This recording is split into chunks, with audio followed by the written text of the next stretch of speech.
कोविड-19 से मुतल्लिक कौम को एतमाद में लिया और इक़दामात के हवाले से भी आगाह किया। क्या समझते हैं आपकी नज़र में, क्या हुकूमती इक़दामात अब तक की तसल्ली बख्श है? हाँ, अवाम को पता है एतमाद में तो उन्होंने लिया, मगर किस चीज़ पे एतमाद में लिया। मैं ज़रा खान साहब से कभी ज़िंदगी में मुलाकात होगी, गुफ्तगू होगी। अभी वो देखें इस वक्त गुस्से में है इमरान खान साहब, गुस्से में दूर रहना बेहतर है। और मसला ये है कि गुस्से में क्यों है। ये जो गुस्सा है ना, आज इमरान खान साहब को मैंने सुना मुल्क में रिकॉर्ड तादाद अमवात की हो रही है। 100 से ज़्यादा अरकान जो हैं वो मुख्तलिफ असम्बलीज़ के और पार्लियामेंट के वो मुतासर हो चुके हैं। अस्पतालों में जगह नहीं है, मास्क के अंदर और वेंटिलेटर्स के अंदर करप्शन निकल रही है, सूबाई सतह पर भी और वफाकी सतह पर भी। और इमरान खान साहब का कहना ये था कि मई के अंदर इसकी पीक आएगी, वो कह रहे हैं जुलाई तक होगी, जुलाई में हो सकता है अगस्त तक हो जाए, जब तक। और जो दूसरी बड़ी बात है, देखें ये जो बहरान आया है ना, इसने बहुत सारे मामलात को मतलब मुझे बात कहनी नहीं चाहिए, लेकिन क्योंकि इसमें अमवात हो रही हैं, इंसानी जानें ज़ाया जा रही हैं, लेकिन यह है कि एक बदमाशिया का निज़ाम तो गिर गया पूरी दुनिया में।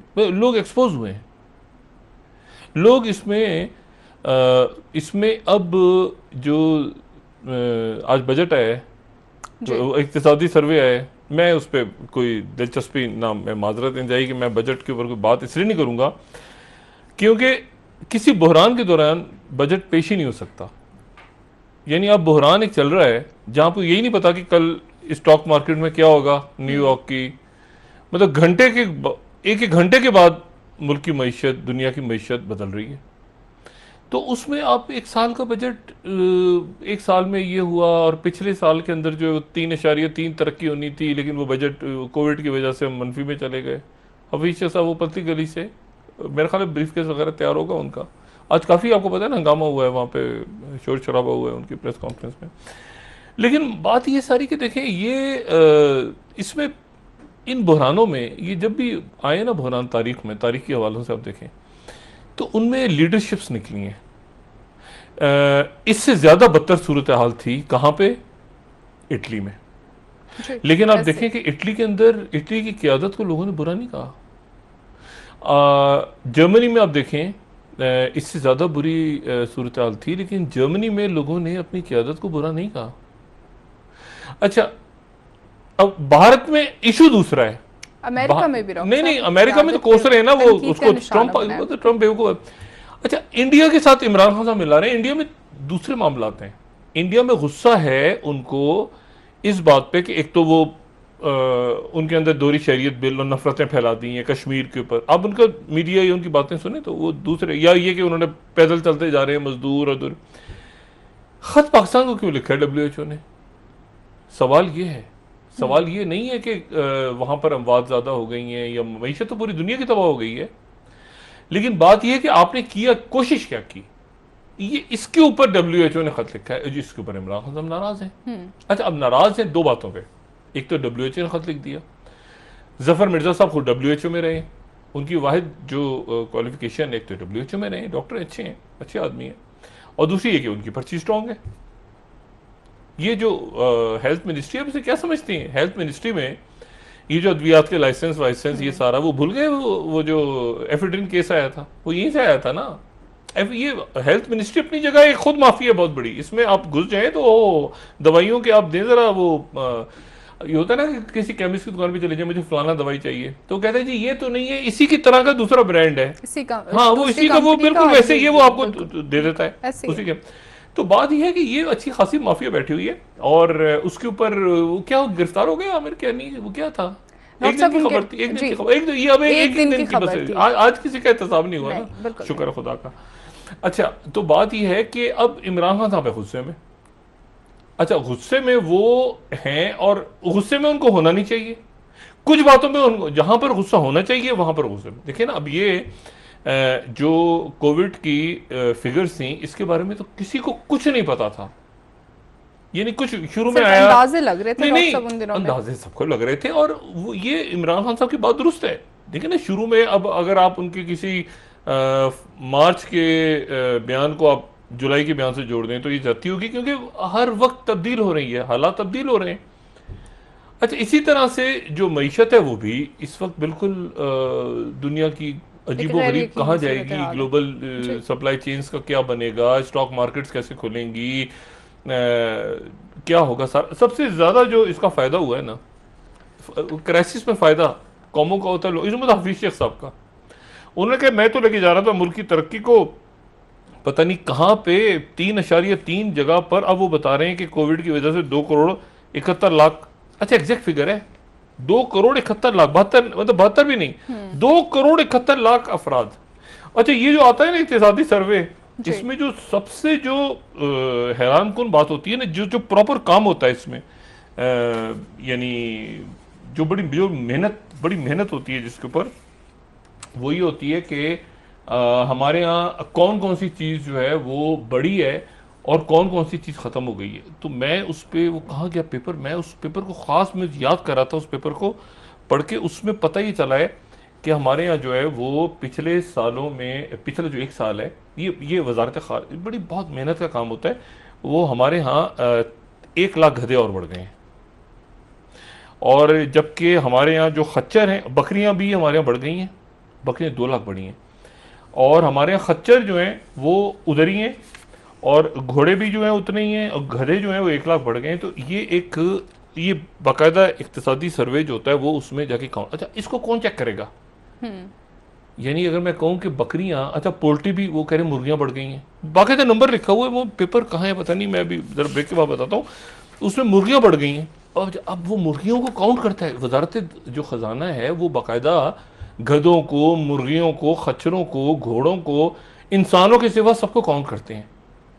ठीक है, वो सबको लिखा हुआ पूरा आता है, इसमें ये हो गया, इसमें ये हो गया, ऐसे हो गया, बड़ा बना बनाया।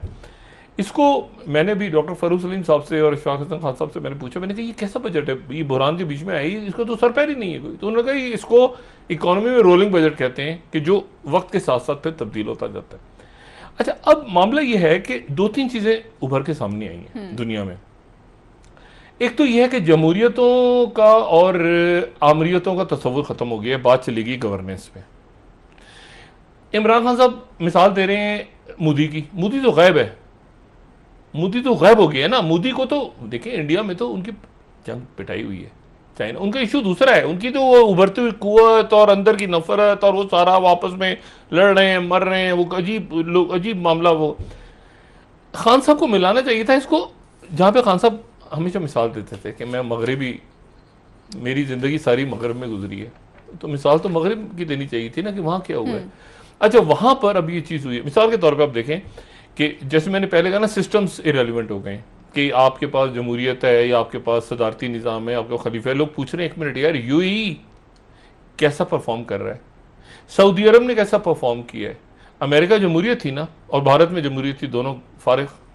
अच्छा, जहाँ जमहूरियतें नहीं थी वो मुल्क आपके मर्ज हो गए। चाइना सबसे पहले आया और उसके बाद तो सबसे पहले निकल के आ गया, ताइवान निकल के आ गया। अच्छा, न्यूजीलैंड निकल के आ गया, लेकिन न्यूजीलैंड जो निकला है वो न्यूजीलैंड क्या करेगा? देखिए ना, ग्लोबल बाकी दुनिया बंद है तो न्यूजीलैंड बेचारा क्या करेगा? अच्छा, चाइना को फायदा है क्योंकि उनकी आबादी 1.25 अरब है, वो धागा बना बना के अपने 1.25 अरब को तो खिलाते हैं। देखिए ना, बात ये है कि इसमें ये सिस्टम एक्सपोज हो गया, बुरी तरह एक्सपोज हो गया। इसने होना ही था। WHO किधर गया, UN किधर गया, उनकी ज़मीनों पे कब्जा करके बैठी। अब यानी चाइना की जो चाइना बीच में आया, मैंने कहा सिक्योरिटी के हवाले से तो चाइना बैठा है गुलवन वाले के अंदर, और उन्होंने मजीद अपनी फोर्सेस को वहाँ पे उतार दिए। और इंडिया जो है वो अभी दूर, कहीं बहुत दूर है अभी उस जगह से जहाँ पे वो इंतज़ार कर रहे थे ना। ये एक बात मैं आपको अमेरिका की, जो इन दिनों में मैं सोच रहा था ये बात सारी, तो मेरे जहन में बात है कि अमेरिका और चाइना में एक बड़ा फ़र्क है। अमेरिका जो है वो सेकेंड वर्ल्ड वॉर के बाद जब वो दुनिया में आया, यानी उसने अपने पंजे गाड़े बरतानिया की जगह, उसने ये IMF और वर्ल्ड बैंक और ये सारे अदारे बने, WN वगैरह, तो उसने फिर अपनी मर्जी की हुकूमतें गिराई और बनाई, लेकिन उसने कहीं पर सियासत में इन्वॉल्व नहीं। मतलब पाकिस्तान की मिसाल देते हैं ना, पाकिस्तान जो है 1947 में बनने के बाद से पाकिस्तान अमेरिका के साथ है, ऐसे ही है ना। अयूब खान साहब उधर गए, लियाकत अली खान साहब, उसके बाद आप भुट्टो साहब से शुरू करें और बेनज़ीर साहबा और एनआरओ हो रहा है और नवाज शरीफ आ रहे हैं और मुशर्रफ साहब की पॉलिसी सारी, ज़ियाउल हक साहब की पॉलिसी। लेकिन तमाम इस दौर में हम कहते क्या रहे हैं कि चीन हमारा हिमालय से बढ़ के हर दौर का हमारा जो है वो साथी।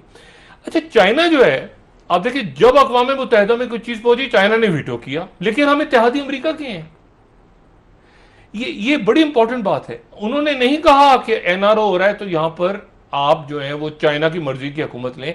ये वो गड़बड़ हुई है जो अमेरिका से, अमेरिका ने नहीं, यहां एक मिनट है, हम आपकी मदद करें ना, हमारे अब हमारी मर्जी का शाह ईरान चाहिए, हमारी मर्जी का यहां पे एनआरओ चाहिए। चाइना ने ऐसा नहीं किया। चाइना ने जो अपनी कुवत बढ़ाई, खामोशी से वो माशी कुवत बढ़ाते रहे और उन्होंने ब्लीड होने दिया अमेरिका को। अमेरिका ब्लीड होता रहेगा, खुश है, अरे यार हमारा पिट्ठू बैठा है ना फलाने मुल्क के अंदर, कोई मसला ही नहीं है। वो इतना ज्यादा फैल गए। चीन ने ये नहीं कहा, लेकिन एक खास, और चीन ने लेकिन फिर किया, चीन ने अग्रेसिव क्यों हुआ? चीन, ये हो सकता है लोग इस बात से एग्री ना करें, मैं तो अपना, वो चीन अग्रेसिव क्यों हुआ है, चीन गुस्से में क्यों है?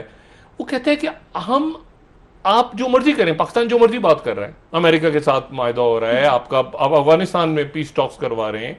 चाइना ने तो इतराज नहीं किया ना। चाइना ने कब कहा कि हम जो है वो आप ये क्यों अमेरिका से बात कर रहे हैं, क्यों नहीं, कभी भी नहीं कहा। आपकी हुकूमत बन रही है एनआरओ, कभी भी डूमोर का मुतालबा नहीं किया, कभी कुछ नहीं, किसी मुल्क के अंदर वो इन्वॉल्व नहीं हुए।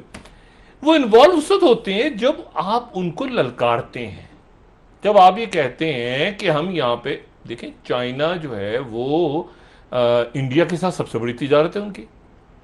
अब वो दौर खत्म हो गया है ना, हमारी पहाड़ है बीच में, अब तो खत्म हो गया। अब तो इकोसिस्टम्स और जेट्स और ड्रोन्स और साइबर वॉर और स्पेस वॉर। अब मतलब इंडिया जो है उसने जिस किसी की भी मदद की, छोटे, लेकिन छोटे मुल्क हैं, लेकिन हर मुल्क के अंदर एक अना होती है। आपने मुल्क की क्या है, नेपाली, हम लैंडलॉक कंट्री है, हम बंद कर देंगे सरहद इनकी। अभी थोड़े दिन पहले तक इनकी मीडिया भी चल रहा था, हम बंद कर देंगे। होता कौन है, ये कौन है चीन के साथ मिलने वाले, ये तिब्बती कौन है, ये फलां कौन है, नागालैंड वाले चिंची।